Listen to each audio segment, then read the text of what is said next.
May 30, 2018, 9:25 p.m. Last updated, May 30, 2018, 9:25 p.m. Rosemary Gibson is a senior advisor at the Hastings Center, a bioethics research institute, and is the author of numerous books investigating healthcare issues. Most recently she co-authored China RX, Exposing the Risks of America's Dependence on China for Medicine, with Janardan Prasad Singh, which documents what has led to China's increasing dominance in the manufacturing of medicine and the many far-reaching consequences of this. Epoch Times: when did you start taking an interest in the U.S. dependence on China for pharmaceuticals? Are there other experts who brought up the issue before your book came out this April? Rosemary Gibson: I did not start out to write a book about this, since I didn't even know the issue existed, and that wasn't something that was generally known. To my knowledge, no one has written about this before. I started to follow through a few threads, one of which is the contamination of heparin that were made in China. I discovered materials that linked U.S. companies here with Chinese suppliers, and like finding the Rosetta Stone, I follow each of the leads, then the issue begins to appear. I also read an Economic Times article from India that discussed how Indian soldiers patrolling in the disputed border with China might find out how their first aid kits are filled with Chinese-made medicine. The national security implications of such reliance is obvious. Epoch Times: have you came across any Chinese sources that discuss the growing U.S.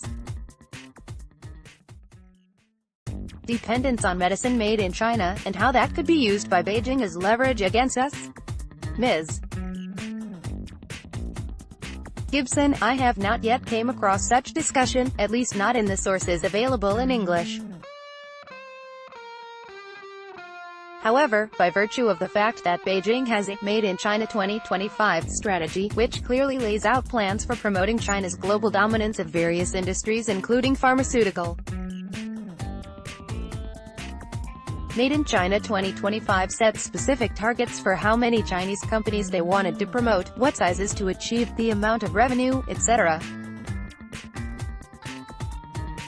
To enable such growth, Chinese government intentionally invests in the pharmaceutical world to make such dominance possible and to displace Western manufacturers in the United States and Europe.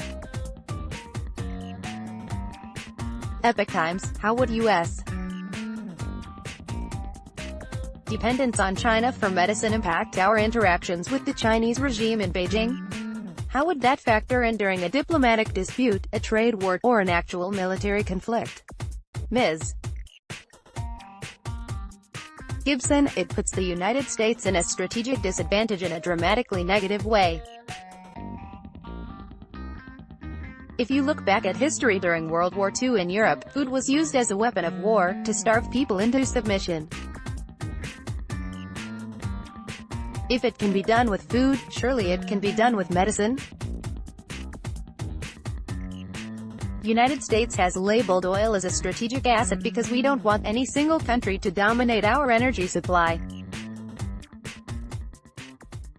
We also don't want other country to dominate our food supply, like wheat or corn. That is why it is so important to move to label medicine as a strategic asset.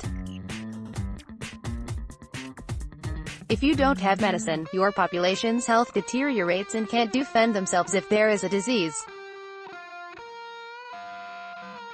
A worker at the Dexon pharmaceutical plant holds up a package of their Doxilin antibiotics drug in the Israeli town of Or-Akiva on November 8, 2001.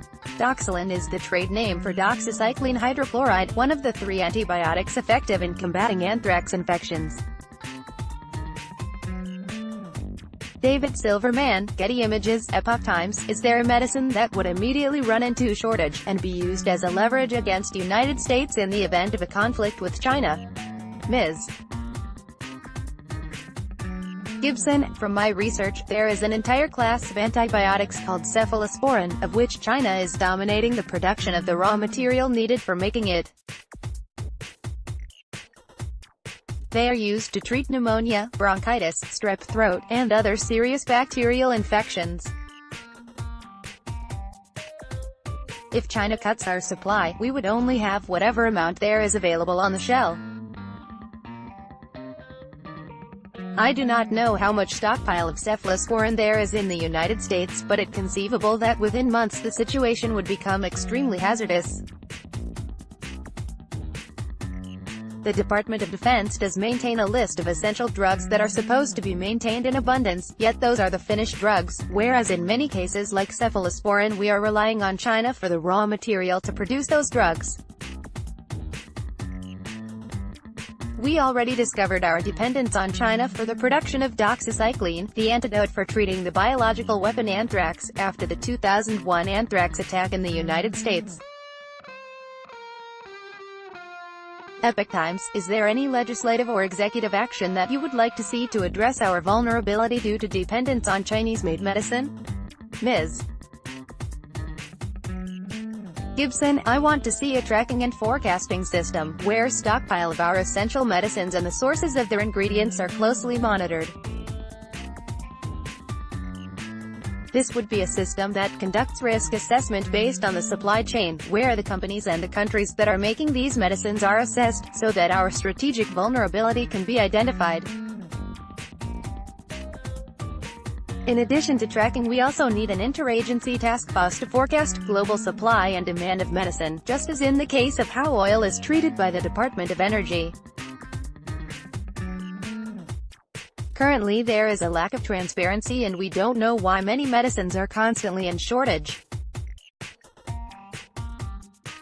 We need to have a system to find out if there is deliberate market manipulation or other factors.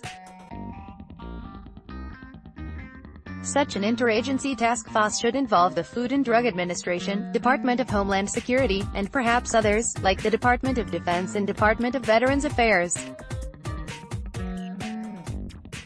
This system will serve as an analytical tool for the private sector but also as a platform for the public interest. Share tweet, share email.